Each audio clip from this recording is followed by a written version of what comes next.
Amis de Paris Central, bien le bonjour. Nouvelle vidéo aujourd'hui car grosse news, grosse actualité relayée donc par l'équipe ce matin et confirmée également par RMC.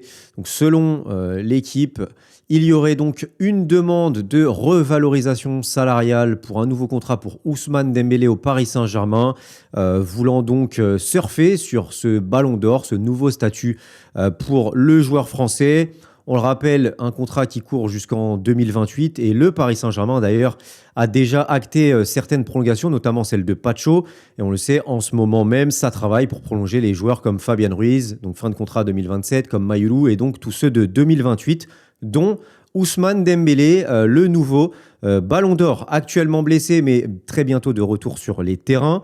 Le clan, donc Ousmane Dembélé, voudrait forcer un gros contrat, un gros salaire, puisqu'ils veulent que ça colle donc à son nouveau statut. Le Paris Saint-Germain, on le sait, et vous le savez aussi bien que moi les amis, a une nouvelle politique de salaire avec un fixe, un gros variable selon les performances, selon les matchs joués, et surtout une nouvelle politique salariale qui se veut plutôt, comment dire, tranquille au niveau des montants de salaire. Aujourd'hui, Ousmane Dembélé est le salaire le plus élevé du club parisien avec 18 millions annuels devant Gvara, devant Hakimi, devant Marquinhos et voudrait donc un salaire à la hauteur de ce qu'ont pu avoir précédemment des Messi, Mbappé, Neymar, etc. Donc ce serait le double de ce qu'il touche actuellement. Est-ce que pour vous, et je commence par toi, Kevzor, est-ce que c'est possible pour lui d'avoir un salaire à cette hauteur-là, ou tu penses qu'avec la nouvelle politique, le Paris Saint-Germain s'en séparera? En fait, possible, oui, parce que on l'a déjà eu fait et je pense pas que on le refera plus. Maintenant, est-ce que on doit le faire? Moi, je dis non. Moi, je pense que Dembélé mérite une revalorisation salariale par rapport à la saison qu'il a effectuée, au fait qu'il a un statut qui soit différent, tout en sachant que moi, j'aimerais aussi qu'il confirme sur une seconde saison avant de lui accorder en fait monts et merveilles. Mais de là à lui donner en fait un salaire qui soit doublé à la hauteur de joueurs comme Messi, Neymar et Mbappé qui sont aussi bankable et marketing. C'est-à-dire que c'est des joueurs qu'on a payés très cher, mais qui ont rapporté aussi énormément d'argent, que ce soit en vente de maillots, en négociation sponsoring, ramener des nouveaux contrats avec différentes sociétés, marques, etc. Et qui a permis aussi au PSG de passer un cap sur l'aspect euh, comme marketing au niveau mondial et visibilité. Voilà le mot que je cherchais. Donc pour moi, c'est pas possible. Et encore une fois, Dembélé, c'est un joueur qui n'est plus non plus tout jeune. Et on est tous très satisfaits de la saison qu'il a effectuée, qui est exceptionnelle, on va le dire. Maintenant, moi, j'attends aussi confirmation. Parce que c'est pas comme un gars comme Messi qui avait fait 10 saisons de très haute volée, comme Neymar qui était le crack ultime du football mondial, comme Mbappé qui l'était également, et quand on l'a prolongé avant qu'il s'en aille, etc., etc., Dembélé a été un crack, nous a fait une saison exceptionnelle, mais moi j'attends aussi qu'il soit en capacité de réitérer ses performances, ce niveau d'exigence en termes de régularité, et qu'il ne se blesse pas. Donc on attend son retour impatiemment. Donc je pense que le PSG peut le faire, mais en tout cas moi je ne suis pas pour qu'il le fasse. Et toi, Elias, c'est quoi ton avis? Et est-ce que tu penses que le PSG pourrait le faire? Absolument pas. Ou alors, on serait en totale contradiction, Ce serait avec les se raisons. déjuger. Ouais, et ce serait en fait, quelque chose qui s'inscrirait, en totale contradiction des raisons qui nous ont poussés à se séparer de Donnarumma. C'est-à-dire qu'à partir du moment où tu, cherches à t'octroyer un salaire qui est hors cadre, hors, on va dire, nouvelle politique imposée par le club, alors à ce moment-là, en fait, on se sera débarrassé de Donnarumma pour des considérations qui finalement ne sont pas liées aux négociations salariales, et on aura, plus ou moins baratiné, la gueule à tout le monde. Moi, je pense que c'est très important que le club soit vigilant. Déjà, il a le temps. Moi, je pars du principe que, on a encore 2 ans et demi devant nous, et en fait, ce qu'on doit faire comprendre au clan Dembélé, c'est que, aussi sûr qu'il nous a apporté, il ne faut il y a un truc qui est à prendre en considération, c'est qu'aucun autre club, parmi tous ceux par lesquels Ousmane Dembélé est passé, n'a autant valorisé et mis Ousmane Dembélé sur un piédestal, que ce soit sportivement ou sur le plan marketing. Il y a même eu pas mal d'encre qui a coulé dans la manière finalement dont on l'a propagandé pour qu'il puisse obtenir ce ballon d'or. Il a eu le soutien de tous ses coéquipiers, de tout le staff, de tous les supporters, du président. Euh, Et même son donc, importance au club et dans le vestiaire aussi, où c'est devenu un joueur majeur, c'est un peu devenu son équipe, même si ça n'est pas le capitaine. Et ça, c'était vu nulle part avant du côté de Dembélé dans ses clubs. absolument. Après, je pense qu'il y a aussi la maturité d'un joueur qui désormais a 28 ans et n'a plus voilà, le, le- le même type, on va dire, de statut que par le passé dans les autres clubs par lesquels il a eu à jouer. Mais Et la légitimité aussi. ouais, il y a ça, mais il y a C'est aussi un devenu truc, les son gars, équipe parce qu'il a prouvé qu'il pouvait devenir le leader d'attaque de cette équipe. c'est vrai, mais ce qui est important de souligner, c'est que au même titre que Donnarumma, on connaît le potentiel de Dembélé, mais finalement, la saison qu'il a faite s'inscrit comme étant une exception. Ce n'est pas la norme. Comme tu l'as dit, Kevzor, des joueurs comme Messi, comme Neymar, comme Mbappé, comme Cristiano Ronaldo, ils ont pu obtenir et surtout imposer ce type de salaire à leur club, tout simplement parce qu'ils rayonnaient sur la planète football et ils rayonnaient aussi en matière de marketing.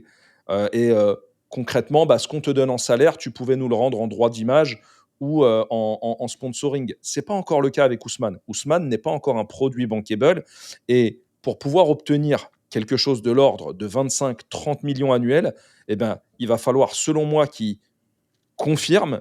Et moi, selon moi, on doit non pas directement lui donner cette revalorisation. C'est très simple. Tu veux obtenir quelque chose de l'ordre de 5 millions, voire 10 millions de plus annuels, eh ben, on te l'ajoute en bonus. Obtiens-nous un deuxième ballon d'or et on t'accolera, je ne sais pas, un bonus de 5 ou 10 millions supplémentaires parce que tout simplement, ça voudra dire qu'on aura gagné une deuxième Ligue des Champions. Et Ouais, pour toi, Rico, ouais, que non, moi penses-tu je suis assez d'accord avec Ilias et je pense que le PSG ne le fera pas. Je pense que aujourd'hui, ce qui est devenu le Paris Saint-Germain et le fait d'avoir gagné la Ligue des Champions, en plus de ça, avec ce système-là, d'avoir pu obtenir le meilleur de tous ces joueurs grâce à ce système-là, en valorisant les performances, en valorisant le professionnalisme, en valorisant l'envie de représenter les couleurs du Paris Saint-Germain. Je pense qu'un joueur qui pose problème, peu importe qui il est, avec des envies de prolongation beaucoup trop élevées, de prétentions salariales beaucoup trop élevées, je pense que peu importe qui t'es, bah, tu partiras et tu ne seras pas prolongé. Et derrière, on prendra un autre joueur.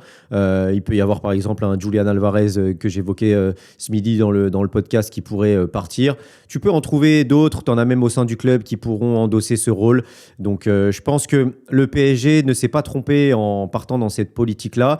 La preuve, c'est qu'au niveau des résultats, ça leur a donné raison. Au niveau du professionnalisme et comment dire, de ce qu'ont pu donner tous les joueurs, eh ben, au final, ils ont eu raison de partir sur ce schéma-là. Et ce serait totalement se déjuger. Et ce serait pour moi une erreur de refaire ce qu'ils ont pu faire comme ils ont pu faire par le passé, avec Mbappé, etc., en se couchant devant leurs exigences.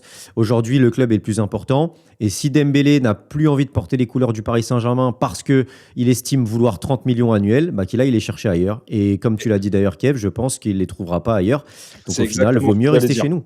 Ouais. Ouais, voilà. et Et surtout, il y a un souci de cohérence, les gars, parce que c'est très très important. Moi, j'accorde énormément de valeur quand les joueurs, justement, ils arrivent à euh, être cohérents entre ce qu'ils disent et ce qu'ils font. Dans toutes les interviews qu'il a données avant ou après la remise du Ballon d'Or, Ousmane Dembélé, il a répété à maintes et maintes reprises que c'était un Ballon d'Or du peuple, même si j'aime pas trop ce collectif. terme-là, mais surtout que c'était Collectif, ouais. un Ballon d'Or et un trophée collectif qu'il n'aurait jamais pu obtenir Sans ses sans l'apport de coéquipiers. ses coéquipiers. Ce qui est juste, c'est une analyse qui est un petit peu simpliste, mais c'est la vérité. Donc, après avoir dit tout ça, tu veux justement te surélever au-dessus des autres et avoir un salaire qui sera, par exemple, le double de ce qu'a pu obtenir Achraf Hakimi, qui a aussi fait une énorme saison. Donc moi, je pense que il faut aussi que de notre côté, on soit mesuré et qu'on puisse s'approprier un outil qui est important dans la communication et dans nos émissions, c'est le conditionnel. On va on va prendre, on va dire, l'info de l'équipe avec des pincettes et se dire qu'on n'est pas tout à fait sûr, voilà, que Ousmane Dembélé puisse vouloir une telle somme, parce que selon moi, les gars, ça fait c'est complètement utopique de demander en fait un truc aussi important au club. Moi, là où je veux rebondir, c'est qu'en fait, faut prendre tous les éléments. Quand moi je dis que je pense que le club pourrait le faire, c'est qu'aujourd'hui, des joueurs qui sont aussi bankable et marketing que l'ont été Mbappé, comment dirais-je, Messi et Neymar, il y en a aussi beaucoup moins actuellement dans le football. Mm. D'où le fait que peut-être on se soit orienté vers cette politique qui, entre guillemets, dans quasi tous les clubs, parce que si on regarde un petit peu même les masses salariales d'autres clubs sont très élevées, mais mis à part au Real où il y a du Bellingham qui lui est une vraie star, il y a du Vinicius et du Mbappé et qui sont du coup sur des salaires quasi 2 fois plus élevés que le PSG, des stars comme l'ont été certains joueurs se font quand même un peu plus rares, notamment sur cette période. D'où le fait que je pense, ça ne reste que mon avis, que si une star qui rentrerait dans ce qu'on demande au PSG aujourd'hui et des besoins financiers plus importants que ce qu'on est en capacité, enfin, que ce qu'on donne actuellement, et qui nous rapporterait aussi tout autant au niveau marketing, comme tu l'as dit, droit à l'image et tout, je suis convaincu que le PSG le ferait parce que je me rappelle d'une interview de Campos ou de Nasser qui dit aussi que c'est pas qu'une. À partir du moment où le joueur les vaut et rentrerait dans ce qu'on demande, le PSG est prêt à sortir le chèque. Je ne sais plus dans quelle interview j'avais vu ça, mais ça m'avait fait un petit peu plus à l'oreille. Donc c'est pour ça, je ne pense pas qu'ils vont lui donner à Dembélé parce que lui ne rentre pas dans ce cadre vraiment marketing. Et je suis convaincu qu'il ne le sera jamais. C'est pas un joueur qui, au niveau sponsoring, peut apporter ce que certains ont apporté.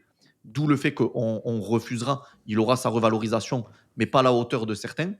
Mais je suis convaincu que le PSG n'est pas fermé à l'idée de réavoir une star, non pas 8, mais une dans son effectif. Ouais, mais après, je pense qu'il y a peut-être qu'un seul moyen pour qu'il puisse obtenir des émoluments aussi importants, c'est de nous refaire au moins, La régularité. d'ici Oui. d'ici la fin de son contrat, d'ici donc 2028, de nous faire encore 2 saisons de plus du même acabit. Parce qu'à partir du moment où il nous aura habitués, nous et on va dire la planète football, de ce type de performance, c'est-à-dire des saisons quasiment en 50 goal assist, alors à ce moment-là, il s'inscrira clairement Bien dans sûr. quelque chose qui ne sera pas ponctuel, mais qui sera de l'ordre de la norme et que Mhm. voilà, il va s'inscrire dans finalement ce qu'on appelle le gratin du football mondial. Et il en Et est le, capable. mais le PSG, de toute façon, pour l'instant, est en position de force, étant donné qu'il Bien lui reste un sûr. contrat jusqu'en 2028. Tu peux clairement jouer là-dessus, dire, voilà, bah, on attend de voir si tu continues sur cette performance-là, si tu continues à être aussi pro, aussi sérieux, aussi bon sur le terrain. Et dans ce cas, bah, on discutera à ce moment-là, entre quatre yeux, si jamais on doit t'augmenter et que tu mérites un salaire aussi élevé suivant tes performances. Après, personnellement, si monsieur ne veut pas, si son clan ne veut pas, personnellement, je m'en sépare, hein. Honnêtement, Après, il va sur ses 29 ans en plus. Hein. C'est bah ouais, pas. donc En fait, Mais c'est c'est un pour parce joueur ça que qui que est le je très reste variable jeune, explosif. existe, hein, les gars, mais hein. Mais c'est pour ça que Hein. le variable existe, hein, parce que d'ailleurs oui. tous les trois, même dans nos propos, on a conditionné en fait finalement cette augmentation à des Ah, c'est perf. performances. Mais c'est exactement la politique mise en place par le club depuis maintenant 1 an. C'est-à-dire que il y a toujours une part fixe et une part de variable. Et cette part de variable, je pense que c'est un peu comme pour les commerciaux qui peuvent être rattachés à une entreprise, c'est en fonction de tes performances. Donc, si par exemple Ousmane, il arrive à faire une deuxième et une troisième saison de cet acabit, non seulement il l'aura mérité, mais je pense que ce sera beaucoup plus facile de lui donner. Mais il y a Bien aussi un sûr. autre élément, les gars. Actuellement, il faut se demander aussi en Europe, parce qu'en Arabie Saoudite, par exemple, évidemment, il y a des clubs qui peuvent lui donner. Mais actuellement, même le salaire qui est le sien actuellement au PSG, citez-moi ne serait-ce qu'un club, hein, pas deux, qui peut lui donner ce type de salaire. Bah, t'as Real, non, ouais, bah, t'en as quand Il même. T'as ira le pas, bien sûr. Real, Arsenal, C'est un club de première City. ligue. City, Arsenal, Chelsea, Ouais, t'as quand même des Manchester clubs United. qui peuvent les mettre. Après, est-ce qu'ils vont les mettre? Parce que Ousmane Voilà, c'est ça Dembélé, c'est aussi. pas, c'est pas, c'est pas le petit Estevao qui arrive qui a 18 piges. C'est le pouvoir Dembélé, et le vouloir s'il aussi. quitte le PSG à ce moment-là, il aurait une trentaine d'années. T'as envie de le payer, suivant si jamais il y a des blessures, si les perfs C'est sont un en dents de statut scie. supplémentaire. Tu trouves pas de temps à donner, de temps de jeu à donner à Hendrick, à Rodrigo. Ils ont acheté Non, mais ce serait Mastantuono. l'APL. Dans tous les cas, ce serait l'APL. Ouais, je pense que ce serait Et l'APL. encore, vois, enfin, Le seul est-ce joueur, que Ousmane irait à Manchester United? le seul joueur en fait en PL en termes de souvenirs que j'ai qui a plus de 30 ans et qui touche un gros salaire, c'est Mohamed Salah, si je me On va trompe pas. mettre ça là, ouais. Casemiro. Mais qui en termes de régularité, même s'il a explosé entre guillemets sur le tard après son passage en Italie, en termes de régularité, il a prouvé que tous les ans, c'est 20 buts, 20 C'est passes D. exactement ça. Et voilà, une folie. c'est ce qu'on attend d'un Ousmane. Aujourd'hui, si Ousmane Bah, me fait c'est 20 pour buts, ça. 20 passes D ou 30-20 ou quoi que ce soit tous les ans, merci Ousmane, on te Et, file les 30 et lui briques, pas de aussi, souci. et du coup, lui aussi serait en position de force du coup à ce moment-là, puisqu'il Exactement. pourrait avoir des offres sur la table, il pourrait valoriser justement ces performances-là pour avoir un meilleur salaire aussi au club. Donc ce serait tout bénef pour lui, mais du Bien coup à sûr. lui de le prouver. Et putain, je voulais rajouter une dernière chose aussi. Ah oui, et je peux totalement comprendre qu'à un moment donné, vu les performances des joueurs, de nombreux joueurs aujourd'hui au club et vu le palmarès, je peux entendre qu'il y en ait pas mal qui soient augmentés. Maintenant, il faut que les performances suivent parce que tu peux pas donner un nouveau contrat à un joueur comme Dembélé. Il n'a pas 23 ans comme Nuno Mendes. Donc, Non. Et il y a c'est aussi un différent. souci de préserver finalement ce qu'on a réussi à faire depuis maintenant 3-4 ans, c'est-à-dire dégraisser au point de se mettre non seulement à l'équilibre et aussi légèrement dans le vert en fonction de ce qui a pu être dit par RMC et par l'équipe. Et tout ça, en fait, ça reste fragile parce que voilà, tu as réussi à te séparer de très gros salaires, mais les joueurs qui ont fait ton succès, notamment parmi les jeunes, et qui actuellement sont dans une grille salariale compris entre allez, 4 et 5 millions, ces joueurs-là, ils ont progressé, ils vont progresser, et forcément, d'ici 1 ou 2 ans, la question de les revaloriser va être sur la table. Donc, c'est un équilibre très important et très sensible Oui, oui, oui. auquel il faut faire attention. Et même au niveau de l'âge, parce qu'on parlait de ses. Quoi, il a 28-29 ans aujourd'hui, quelque chose Il comme a ça. 28 ans, Il il va fait sur 29 en 29. mai prochain. Voilà, c'est ça. Et il me semble avoir entendu dans l'interview dans The Bridge sur YouTube avec Tchouaméni que lui, il voulait jouer jusqu'à 34 max, quelque chose comme ça. Donc, tu vois, Et cette interview, elle date c'est de pas il y un a joueur quelques qui a envie années. de s'éterniser non plus. Hein. C'est une interview qui date, non? Non, c'était il y a un an, je crois. Ouais, c'était Ah il y a ouais? un an. Ouais. Ouais, Ok, ouais. ok. Et Non, mais de tu toute façon, sens qu'il n'a pas envie non plus de s'éterniser comme les Cristiano, Modric et compagnie. Donc, quand tu arrives à 28, 29, 30 ans Tony Kroos. et que tu veux un gros salaire, un nouveau contrat, sachant que tu as déclaré ne pas vouloir t'éterniser et que potentiellement à 34, 35, tu as terminé, c'est pas tous les clubs qui vont prendre le risque de miser sur toi, surtout à ce salaire-là, quoi. Oui, non, c'est sûr. De toute façon, je pense qu'on est tous unanimes là-dessus. Hein. À partir du moment qui nous permet d'avoir une deuxième Ligue des Champions ou de faire une deuxième saison de cet acabit-là, tout le monde sera unanime sur le fait qu'il puisse avoir la légitimité et faire cette demande-là. Aujourd'hui, on attend une deuxième saison à minima pour qu'il puisse au moins demander ses émoluments. En dehors de ça, qui demande 3, 4, 5 millions de plus, ça me paraît pas non plus. Ouais, on est d'accord. Extravagant. On est d'accord là-dessus. Eh ben, dites-nous en commentaire. Évidemment, c'est des informations aussi à prendre avec des pincettes. Hein. L'équipe, on s'en méfie toujours, mais c'est un sujet qui est épineux et qui va arriver sur la table dans tous les cas, puisque Dembélé est concerné par toutes les prolongations de contrat. Vous nous dites ce que vous en pensez en commentaire et on se retrouve très vite pour une nouvelle vidéo. D'ici là, allez Paris! Salut! T'as les gars, les paris.